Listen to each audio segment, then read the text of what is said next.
Hello, everyone. Welcome to another EcstaSHE Hustle Hour live session. Today, we actually have two very, very special guests with us. Before we start introducing them, we will actually quickly note that our third guest, that was indeed... Hello, everyone. That was indeed Emily Rose Delera from the Thrive Circle, and she's a wonderful leadership coach.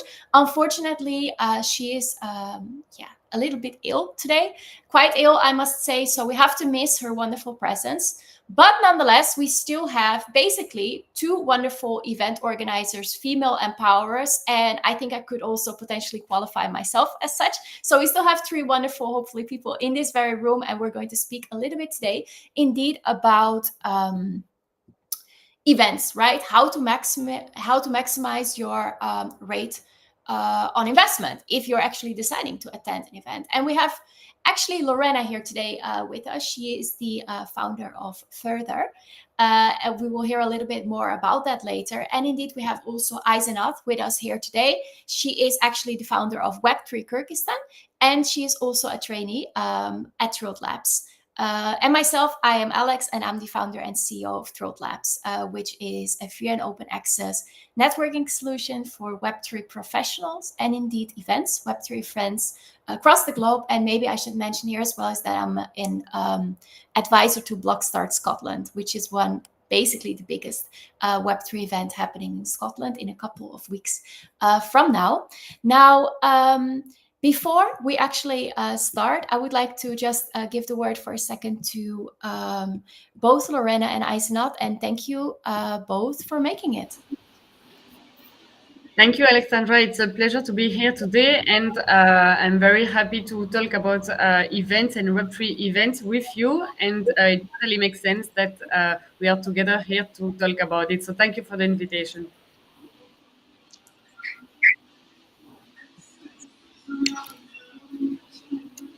Aizenat, you're also very, very welcome.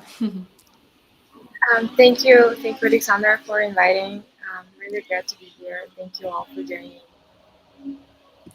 Yes, thank you so much. I appreciate it, ladies. So before we actually start, right, I just have a very, very quick, basically 5-minute update about what is EcstaSHE, and also quite in line with, the events that we're going to speak about today. A couple of updates about Web3 news, basically. So indeed, today we'll speak in a second just about, maximizing your rate on investment at Web3 events. Wonderful. And unfortunately, as noted, we have to miss Emily. But nonetheless, and this is actually quite interesting, right?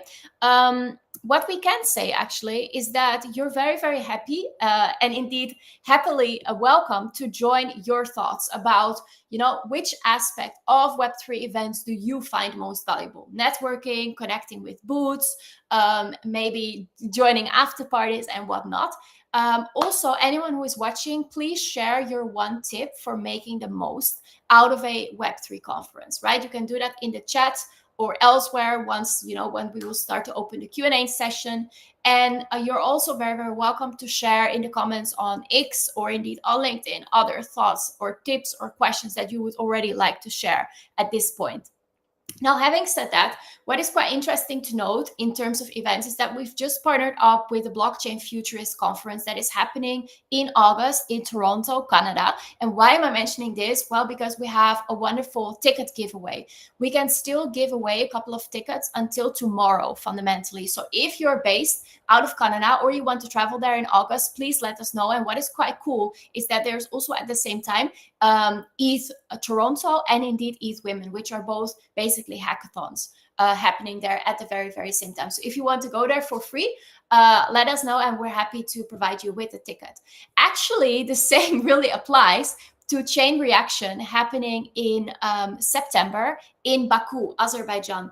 Wonderful event, and they're actually going to use Trills for attendee networking. And thanks to our kind partners, we also have free tickets to this event. So if you are either, in the region of Central Asia, or indeed you even live in Azerbaijan, please feel free to reach out. We have a wonderful ticket giveaway. And then finally, last but not least, BlockStart Scotland. So we literally went from North America to Central Asia and now to the UK. or I mean, I guess that the Scottish people will just prefer that I say Scotland, where we have another event happening in a couple of weeks from now. That is indeed BlockStart Scotland. And for transparency purposes, I'm an advisor. This is the CEO that you see here on screen, which is Colin Smith, wonderful person. And we also collaborate with them for attendee networking. And why, again, this is cool? Well, because there is a ticket giveaway. So you can comment, you can reach out to us. We have some wonderful free tickets to the biggest Web3 event happening in Scotland in just a couple of weeks from now. Finally, we're here, right, today, not to speak about free event tickets, but we're here to speak about female empowerment, about hustling, about doing business with one another. And I just wanted to mention that any ladies who are watching here today, they can also apply and join our wonderful EcstaSHE program. It's basically our attempt at Furt'Her Labs to create a female-powered Web3 business community where we help one another with indeed free tickets, with deals, with collaborations, with investments, even if possible. We currently have approximately 40 women in this community, but we really want to empower business leaders all across the world who are in Web3 more and more and more. So if you want to join, let us know, and we're happy to include you in this group. Final thing almost is that our last EcstaSHE Hustle Hour is now also live. Is live to be seen, I should say, on YouTube. So we spoke a couple of weeks ago with Alireza Siadat, one of the best blockchain lawyers in this space, about, you know, startup issues, about navigating really the law as a crypto company. And that presentation that he did wonderfully is visible on YouTube right now. Final thing, and this is the end of all the chilling that we will do today. This, I promise, this is the end, is that you can join us if you want for our traineeship program. The next fall-winter application phase is now officially opened.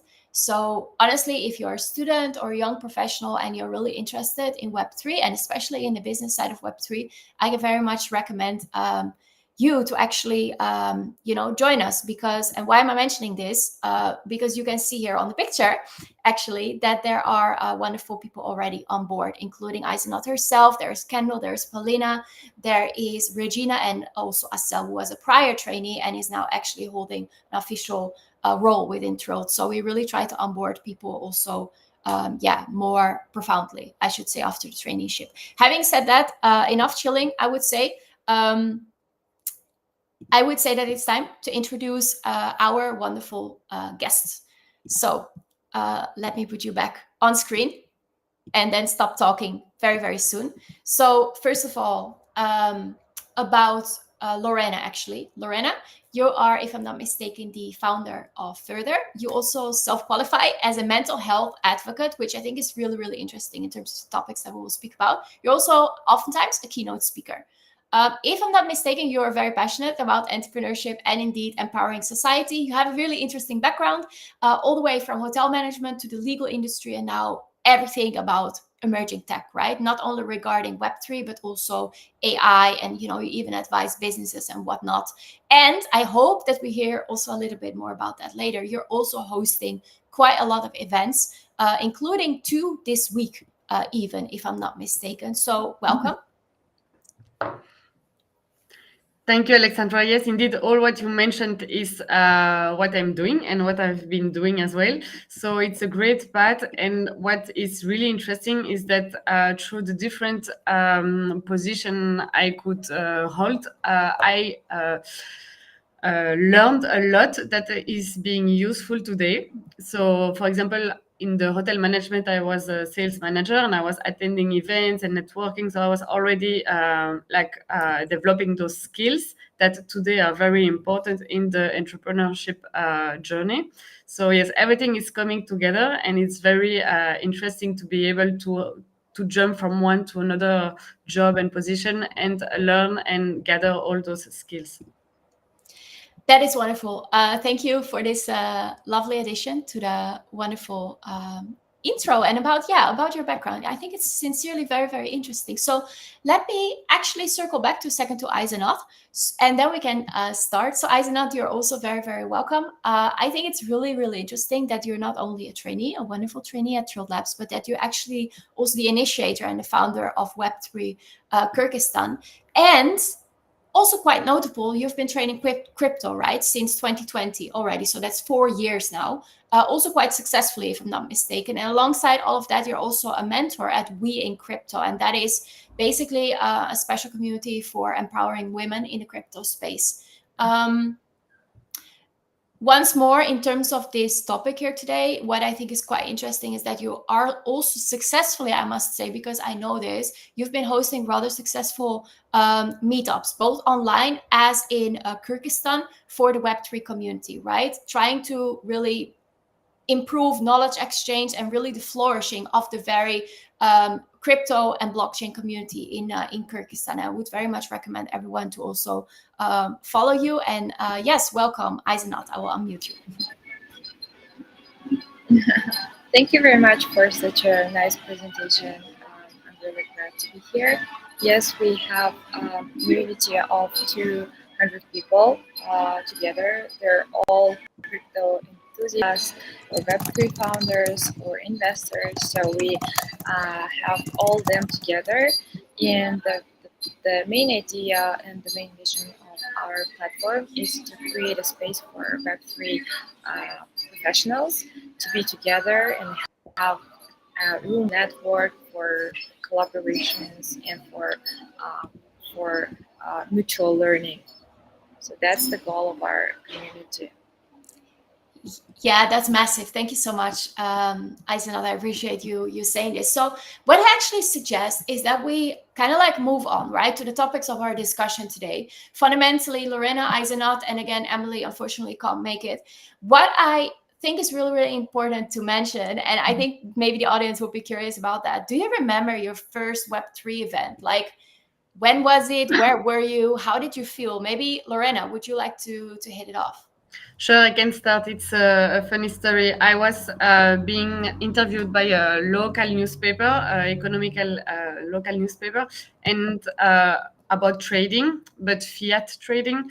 And I was really curious about crypto, so I expressed my curiosity, and I was advised to attend this crypto bro meetup.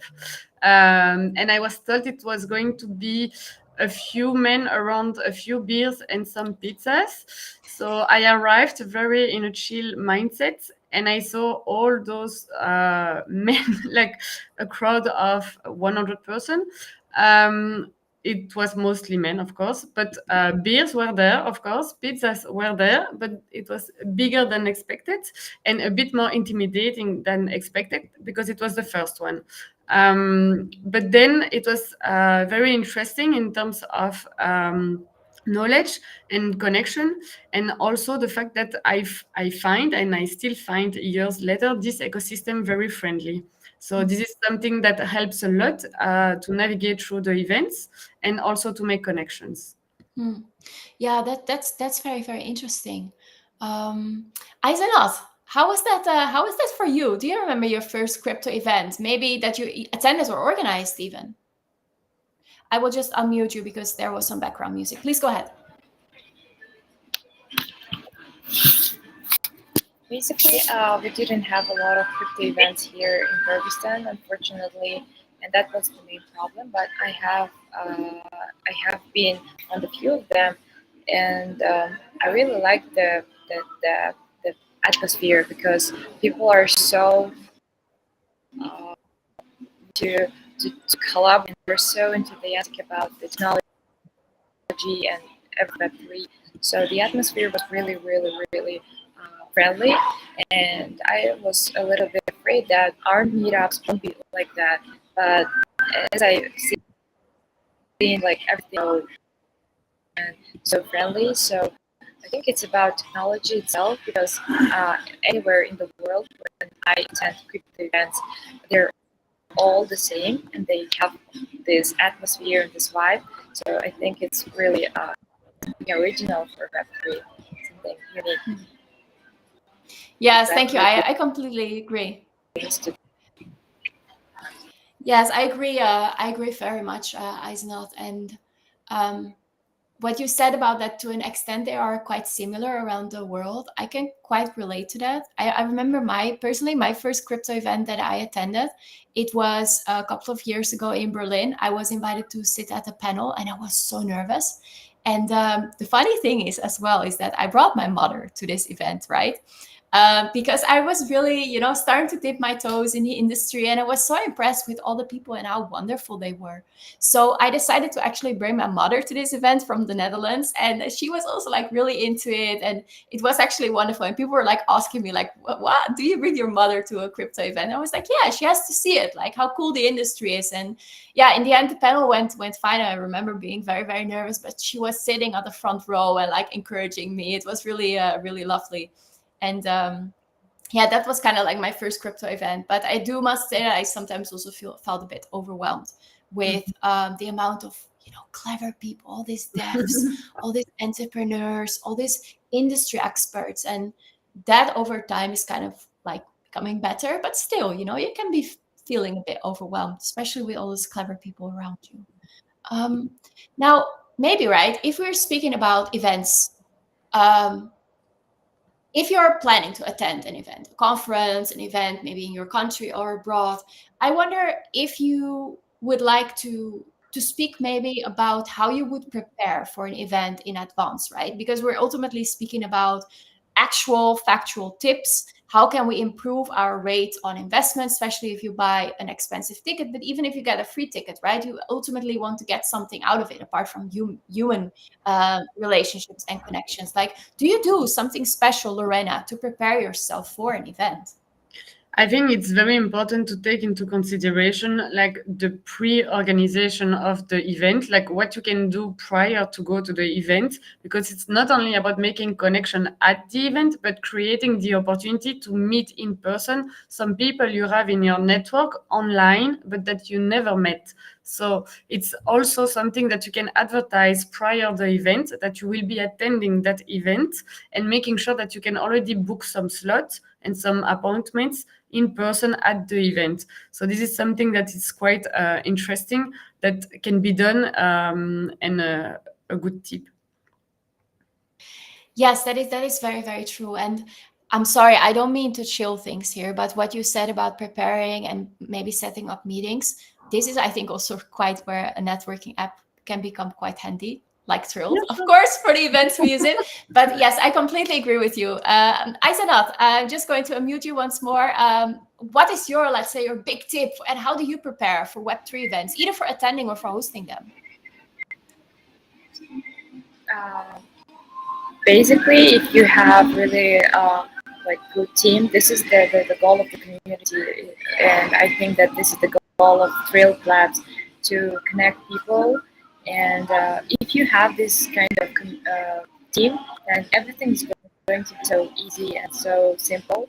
And I think this is the main part of the organizing itself. You have to have a lot of people around you who will help you with different things.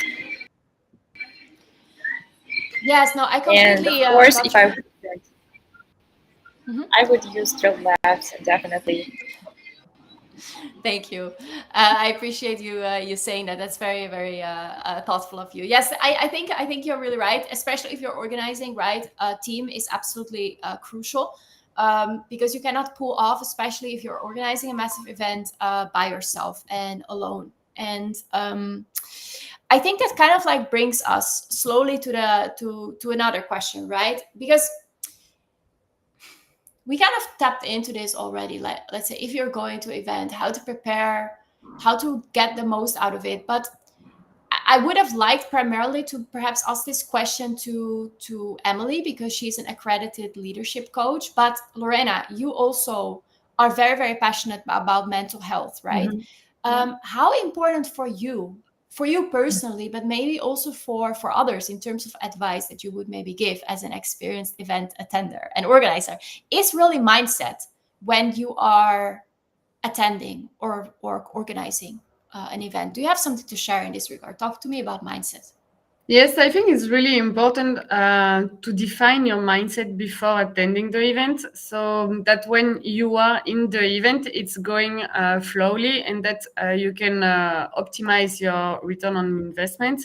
So what I mean in terms of mindset, it's very important that it's clear to you what you are looking for when you are going to an event and what you can bring on the table as well, because it's a two-way conversation, and the person that the people you will meet and the person you will encounter, you will also have to bring value to the conversation. So it's not only about listening to the other person, but also to understand how you can contribute to each other mission.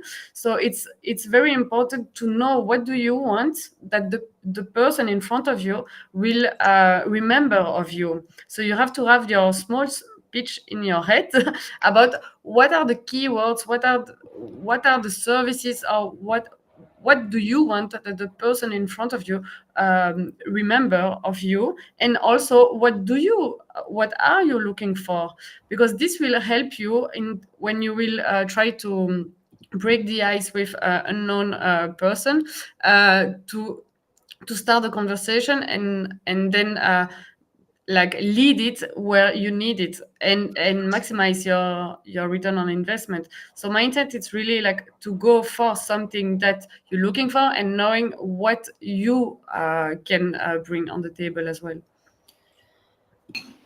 Yes, I love that. So a mutual exchange based on values as well, rather than only calculated and extractive. I will just summarize it. I Is think that yes, and I think also of what I experienced since my sales journey in the past is that people buy from people they like. So it's also a connection on a human level. So of course you have this mutual interest about the topic of the conference or about the sector in which you both are. So it is great, but it's also about personality, as you said, and how you can connect on a human level with the other person for the person to remember you as a person and not as a product or as a service. So it's really important as well to be yourself and be able to connect on that level. actually, I really like how you said that someone reminds you as remembers you as a person and not as a product or service. That's really beautiful, actually, because I completely agree. But I like how you put that. It's very, it's captivating. Thank you for that. Aizenat, what about your mindset when you're going or attending events? Do you have anything to share? Interesting. I think that the main, I think that the main thing that is really crucial is to be open-minded and to be open for everything that can come to you as new ideas, new people, new collaborations, and everything. And I think that this is the main thing that shapes about three events together. It's that people coming and joining those events are really, really open-minded, and they're really curious for learning new skills, new people, and everything. So I think it's really important to be open-minded and to cultivate like this new, uh, stay curious all the time. Yeah. Yes, being open-minded and curious is definitely important. I will just mute you again. I'm sorry. Yes, I completely agree with you. That actually maybe brings me to a next question, because if we're speaking about being curious, right, connecting with people on a human level, being open-minded, it kind of like requires from a preliminary stance almost the fact that you're kind of like putting yourself out there, that you are willing to speak with people, that you are indeed, reaching out, almost like being super proactive, right?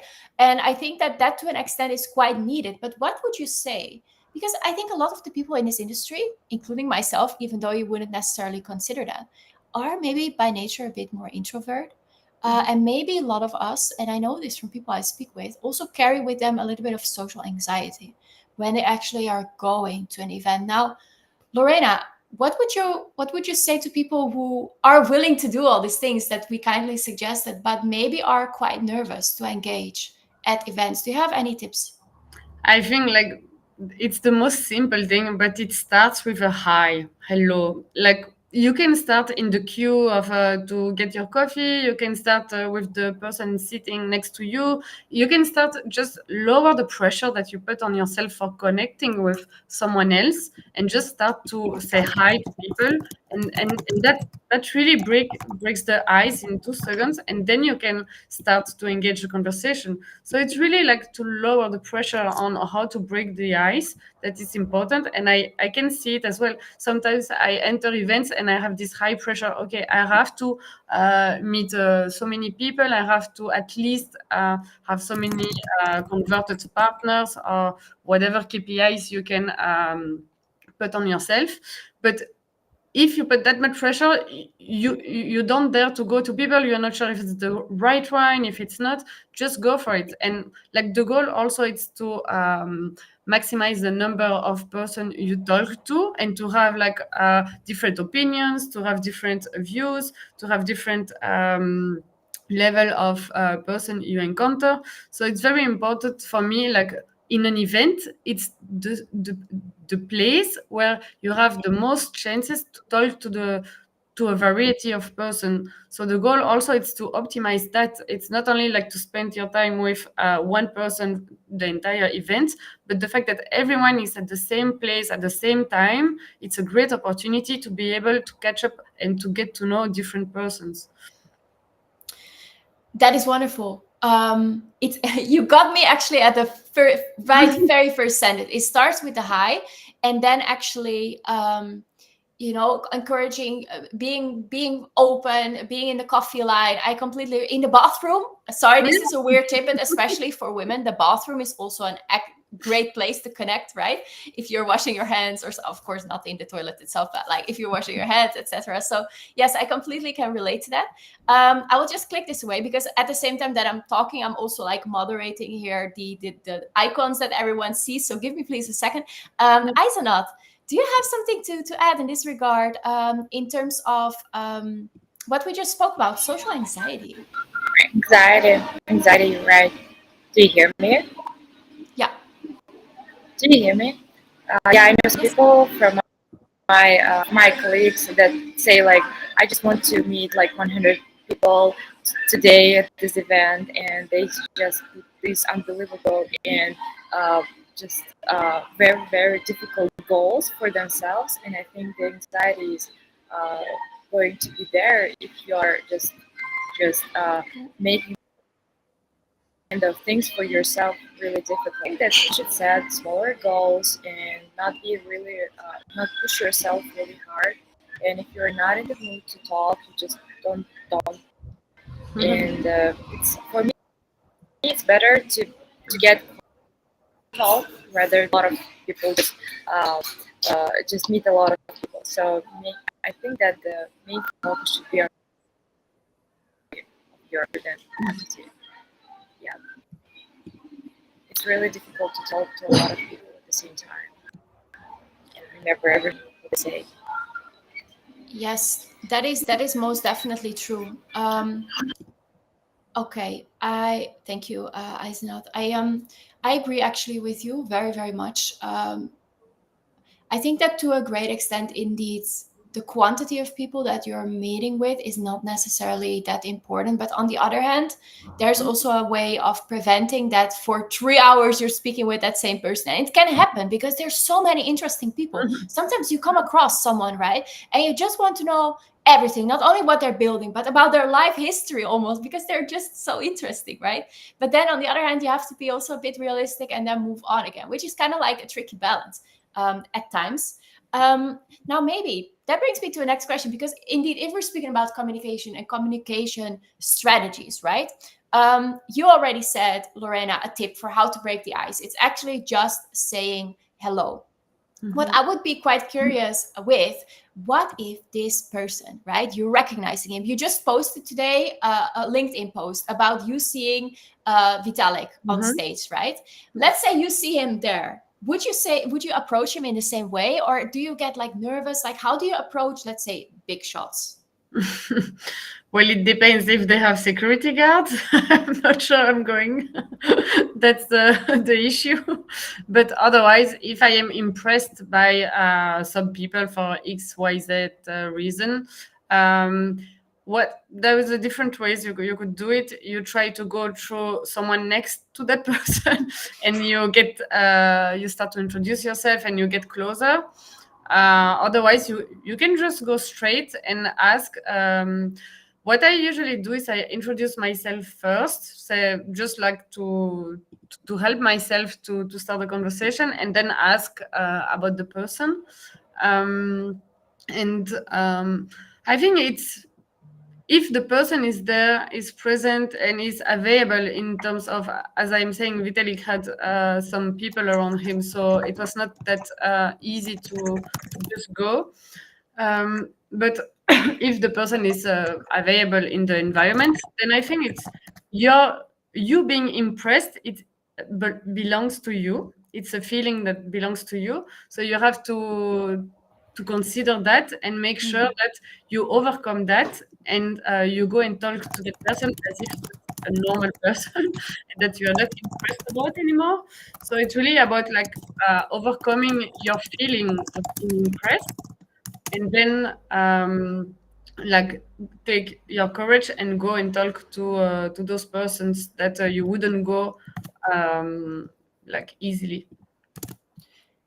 Or otherwise, if you have like maybe friends with you on that event, then you go with a friend or another connection that you made, and you go together. If it's easier for you to go in a group and to meet, it can be also another tip.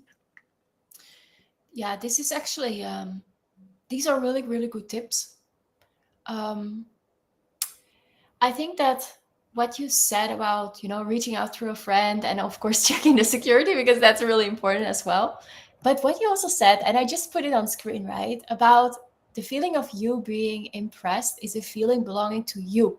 Like everything that we do at events, especially if we face anxiety or being nervous about something, it's something that we kind of like create from the inside, right? From our feelings, from our heart, from our brain interactions. So indeed, having like trying to create some sort of agency over that feeling of being nervous or impressed or excited, like being aware of that, that's, I think, very, very important. And we sometimes maybe forget that in the whole mess of excitement and thrill. Now, Aizenat, I will just circle back to you for a second. Let me ask you, how would you approach, let's say, someone who's like a big shot at your event? Let's say, someone you really admire. Like, do you dare to go to them, or do you have an approach for that? I usually ask my friends and my colleagues to introduce me because I'm really introverted. I'm not really open sometimes. So I think that strategy is to ask if, of course, you have such people around you. Yes.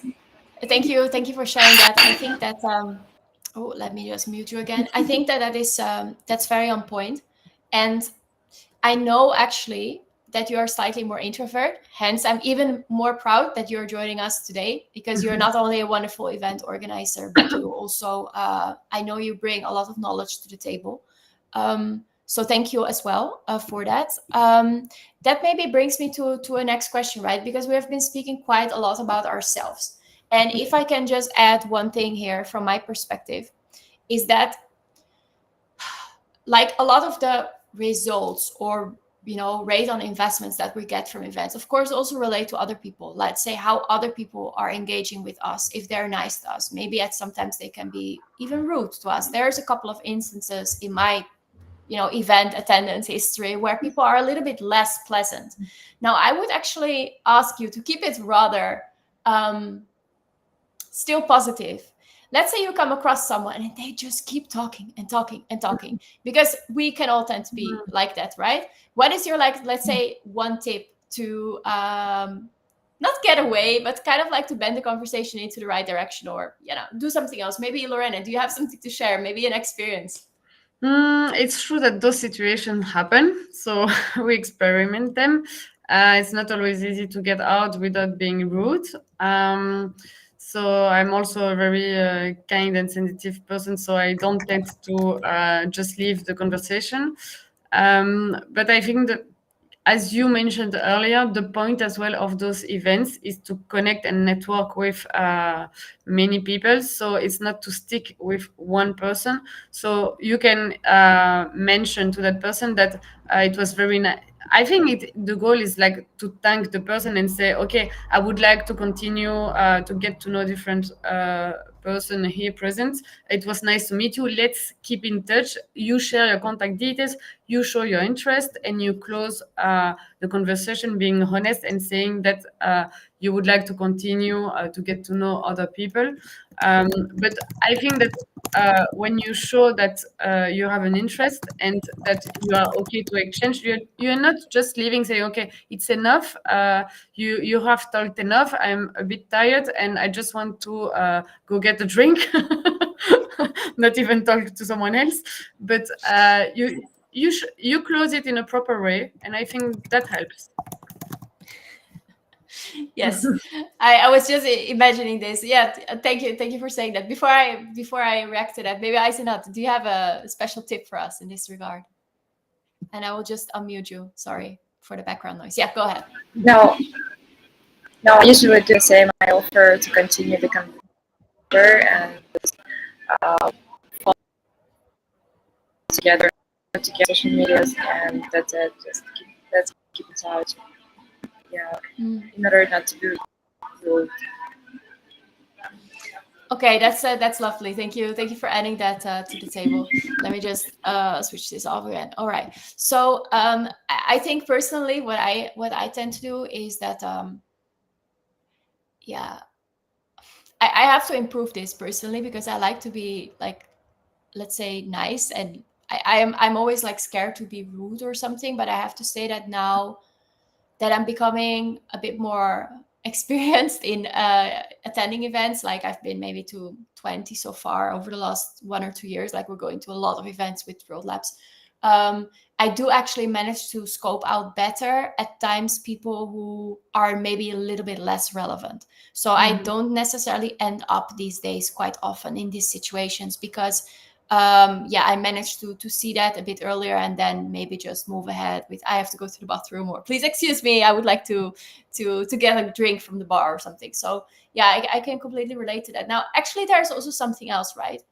Because we speak a lot about preparing ourselves, attending, a little bit about organizing events. We will get to that in a second, I think. But how about speaking at Web3 events, right? Because we're not always only attendees. We might also be on stage, or maybe you want to get on that stage. Maybe to start with you, Lorena, because you are as well a keynote speaker, just like myself. Do you have some tips about landing that very speaking position? Like, how do you end up on that stage for everyone who's watching?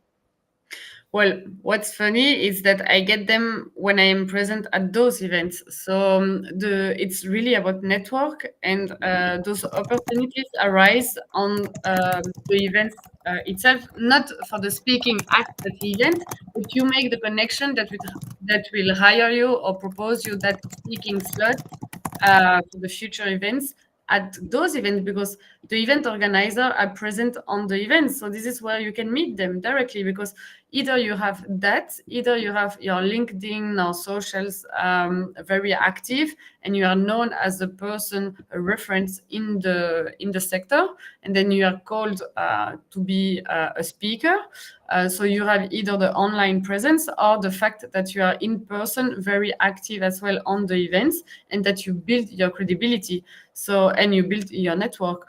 And when people meet you in person, it's always as well nicer to relate to that person and to understand the value of that person, because socials, sometimes maybe you don't know if the person will be reliable or not. So when you meet in person, you have this added value of having the reliability of meeting that person already, and being able to discuss the topics to see how the person react and everything. So it helps. That makes complete sense to me. Aisanat, how do you do that actually with your events? Because I know that you have speakers as well. Do you have any, like, how do you find them? How do you select them? What are your criteria? Actually, we have a lot of recently we have a lot of people asking to speak on those events, and we as a Web3 community also are looking always for speakers, and it's really difficult to find good speakers in Web3 because the like there are not a lot of them. So I think the best things you can do is to be in touch with event organizers. This is the best thing that you can do, and submit your proposals maybe, and show your motivation to speak. And after that, you can build your expertise. If you're an expert in in different fields, in Web3, you can be for sure invited to a lot of events. Maybe you know that, and I think you should just keep leveraging your network. Use your professional network to find some introductions to events. Yeah. Yes. How do you do that, Alex? Yeah, I mean, I'm happy to share my thoughts. But Lorena, I see that you wanted to add something, so I would love to hear from that as well. And thank you, Aisanat, for being so honest here. Yes, I wanted to jump on what Aizenat was saying, that I spoke about myself, but as I also organize events, it's the same the other way around. How do I find the speakers and the people I will put on stage? It's really in-person connection, that people that I meet at different events that I find very reliable and expert-minded, and that I believe will bring added value to my events. Or if I do a search online and I'm looking for specific criteria. So there is also this hybrid search, in person and online. So it's a mix. But I think that your position has to be clear on how you position yourself online and how you position yourself at the events. So to circle back to my first insights, it's define what you can bring to the table when you go to events, because this is what you will be called for. So it's very important that you are aligned with what you do and who you are and what you want, to be able to be called for that reason. Yes, I completely agree with you. I think that one maybe fundamental challenge is with that approach. You said hybrid, right? But if you Yeah. connect with event organizers at events, it kind of like presupposes that you go to these events. And Yes. I do think that one important thing to consider in the Web3 space is that a lot of us are quite lucky that we live close to big cities, right? That we have sometimes money to travel abroad, but that not everyone can. And especially if you're sometimes starting, and maybe you're based, I don't know, in a small village in Peru, right? It will be a bit tricky to kind of like get going and stuff like that. So what I would really personally recommend, that's how I started as well, is to maybe create also a speaker sheet for yourself. So just a simple PDF file where you present yourself as a person, indeed your expertise, like you both said, right? Highlighting your expertise, kind of like bragging almost about yourself. It can be quite uncomfortable. And also just apply for speaker positions as well. That's how I kind of like get started. And just whenever I see a call for speakers, especially in the beginning, I would just say, yes, happy to do it. It was kind of like uneasy to put yourself out there like that. Yeah. But if we don't get started in one way or the other, it's tricky, right? To get into that boat. Yeah, indeed. Yeah. Maybe another, Aisanat, you asked me before how I land the speaker positions. Quite frankly, I do think that sometimes I'm being asked these days because I'm a female founder, and I don't always like that. So this actually brings me to the next question that I wanted to ask you both. We don't hear you anymore. Sorry, thank you very much. There are a lot of, let's say, kind of like approaches these days where events try to get more women on stages, right? There's even something called Unmanel Your Panel by the lovely women in Crypto Assets Association. I'm saying that correctly. Now, I would like to ask your opinion. Maybe Aizenat, to start with you for a change. How do you feel about the amount of women that are attending your events? Is this something you're specifically looking for? Because I know you are also really someone who likes to empower women. Do you have any thoughts about this? Is it necessary? Is it not necessarily? Please talk to us about that. It's really difficult to find some women speakers for your events, and they always do 50-50. So if we have 50% of men, then we have to have 50% of women speakers. But it's really difficult to find one. Just taking into consideration that Web3 is mostly filled with men. It's not bad. It's just not like sometimes convenient for women to be the part of this industry. And including like our guests, we also want to see a lot of women during our events. We want them to also engage and be more proactive. And we have a lot of initiatives. And maybe you know, like we give a lot of grants. We do a lot of free events for them, and we do a lot of things for that. But from my side, I can say for sure that women are not also a lot of they're not always open for that, so they're not always ready to get those opportunities and to use them and to show their and like take part their part.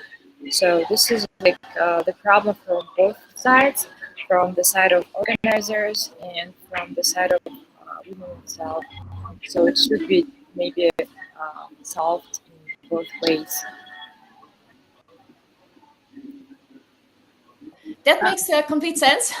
Thank you, Aizenat, also for being honest in this regard, because it's not really an easy topic, right, to speak about. It's really easy to say something wrong and then being scrutinized for that. I know that. So, Lorena, if you dare, and I know you do because you are very, very, strong about female empowerment. You have an organization as well. What's your take on this very topic? Well, I have a small story about yesterday. I was on a panel with other female founders. It was a Google panel. We were at the Google office, and it was very interesting. But at the end, we had someone who came. It was a man who came and asked, "Why did you not promote that event as a woman event?" And we were like, that was not the goal. It's not because we are women on the panel that we have to say that we are women. I mean, we are here as experts in our field. We all have founded something. And we want to share our expertise, our journey, like you would do on a panel, but not because we are women, but because we are experts. So it's... But the question came because I think we are in a generation, in a hype of inclusion about women, about different other teams, and we need to keep the hype. We need to promote us as women. But the thing is that we are. Of course, we are women, but we build things. So it's important that we showcase what we're building. So for me, that's one thing about the woman positioning. And on the other hand, I did found, and I'm the founder of a woman community for a reason, because when I entered the Web3 space, there were a few women, and all my female friends were asking me, okay, but what is that about? We don't get anything. Can you just please explain again? Can you just please organize a talk, a meetup? And then I was like, okay, let's do something. So I decided to create that community to respond to a need. And when I asked the community, okay, can we open it to men? Because being woman only. And the response was no, because we want a safe space where we can ask our question, feel safe, and be able to learn and connect with other women. So the mission is really linked to the need of a community. But in my mindset, the goal is that we all go further together. So this is my motto. And I always also encourage everyone in the community to attend mixed events, because the goal is that we go further all together. So the goal is that society is working all together.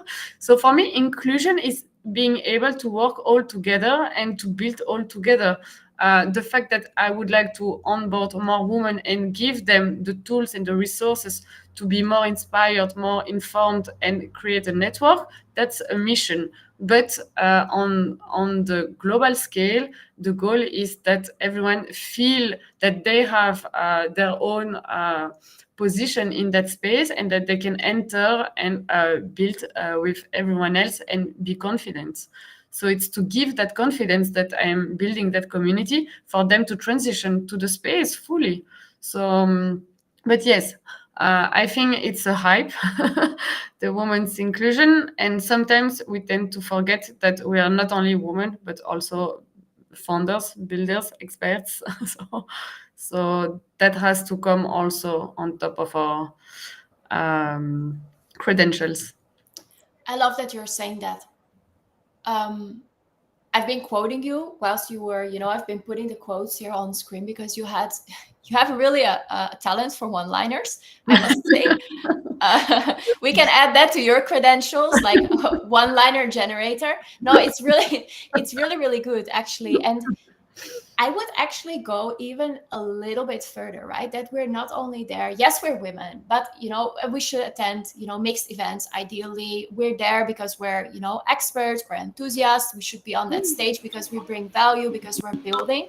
But I would actually go slightly further and make maybe a slightly bold statement, with that being, I think that at times, encouraging event organizers to put women on stage just because they are women, it actually hurts our position. Because it might mean that maybe they, for some reason, cannot find, for some reason, that female entrepreneur, and they put someone who has, maybe nothing to add about the topic. I know this is, people are going to disagree with that, but I'm involved with organizing a big event, and people, you cannot always find them. So it might even hurt our position at times if you're just pushing for women on that stage for the very sake of it. I know not everyone agrees, and I see you want to reply. The thing is that it's a tricky position, because indeed, if you would like to inspire, inform more women about that industry, we talk a lot about those role models. So we like to have like a woman that you can relate to, that is on stage.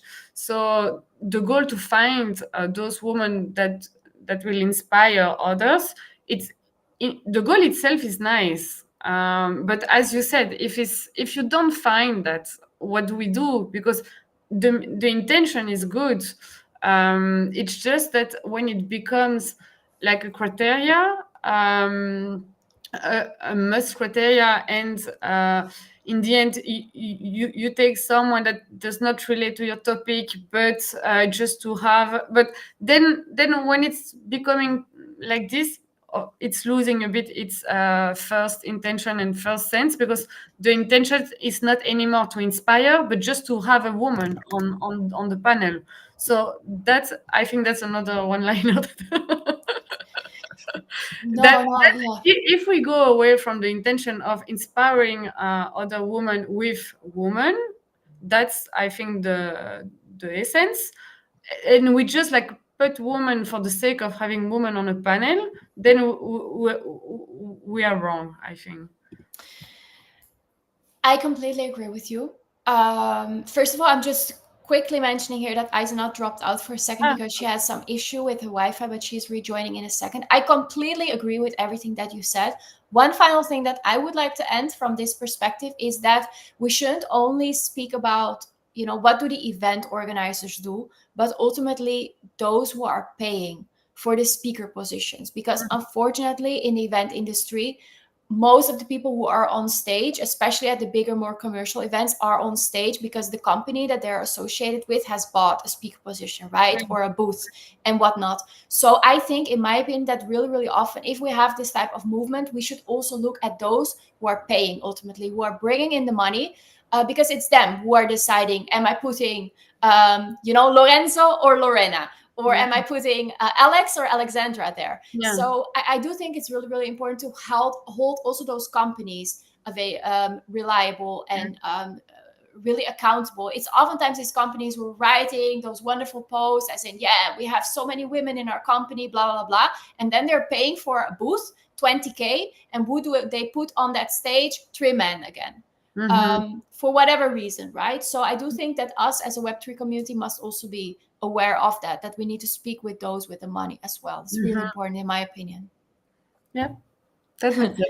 Sorry for the rant. I feel very strong about this topic. I'm just reflecting on it, like thinking the thing is that maybe they don't have yet those women on the team. So because it's true, I've been like I'm attending ECC this week, and I've been to the booth, and the events in the booth. Honestly, like there are many talks going on all day long, and there is quite a few women on stage. So I was quite impressed on the booths as well.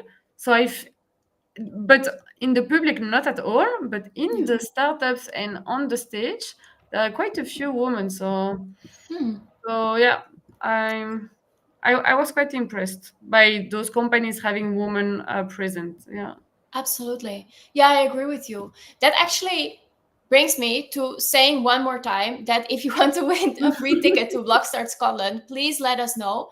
And why am I saying that? I don't have any financial interest. I'm just an advisor to this event, but it's going to be a really, really cool event in Scotland. And I know there's going to be a lot of women as well. In fact, we have been, trying to actively encourage women, just as men. Anyone who brings value is very, very welcome to join. It brings me to the last question, Lorena, also looking at the time, right? You have been right now at ECC, right? You have been attending a lot of events. What are your best tips for still enlarging that rate of return, if we want to put it in financial terms, after the event? Do you have some post-event tips? How are we locking in stuff?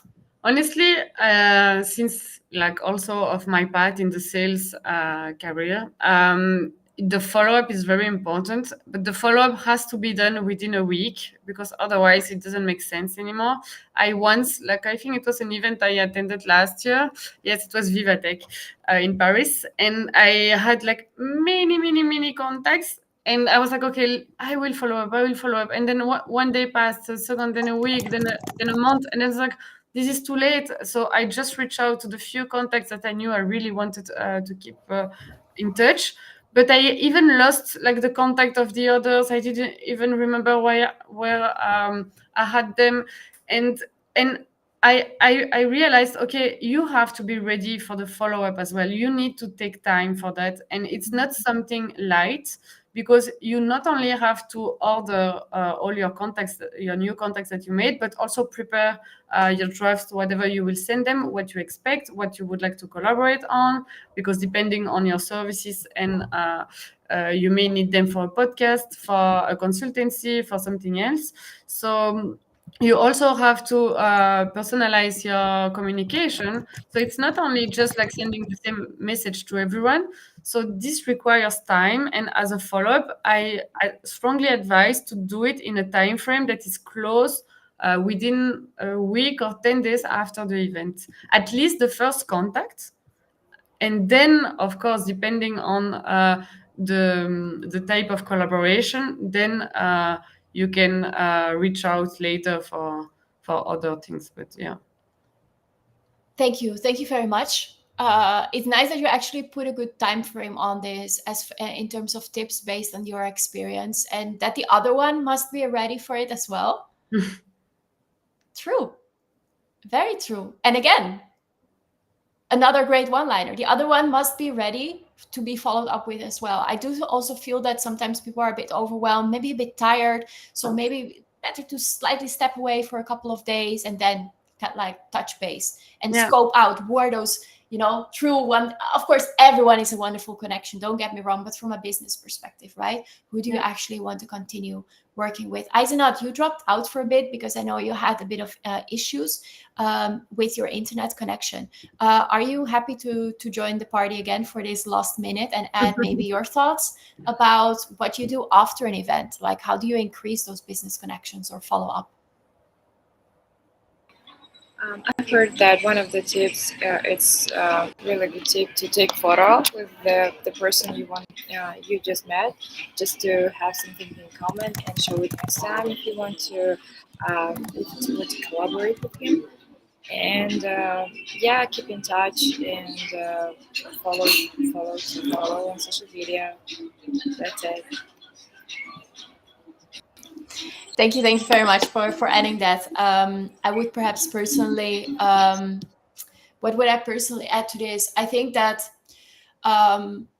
quite generally, what I would try to do is maybe, indeed get that contact information, maybe plan a call if you really, really feel that there's a strong synergy, and immediately try to just drop a pin for a call, maybe in the next week or in a week after that, already when you are at the event, especially with investors, right? You want to learn them in as fast and as rapidly as you can, so don't let them escape, especially with VCs. That would be actually my big tip. Get that meeting booked, and then they can't escape anymore.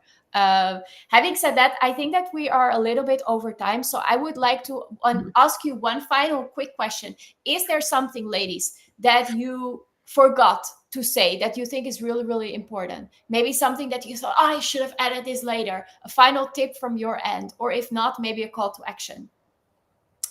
Lorena, please, you have something.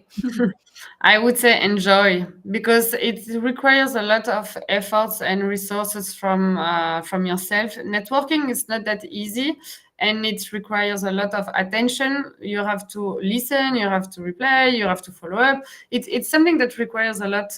So the goal is also to enjoy it. So enjoy. Yes, completely got that. Enjoy, have fun. Yeah. Eisenath, something that springs to your mind that you think, I should have shared that.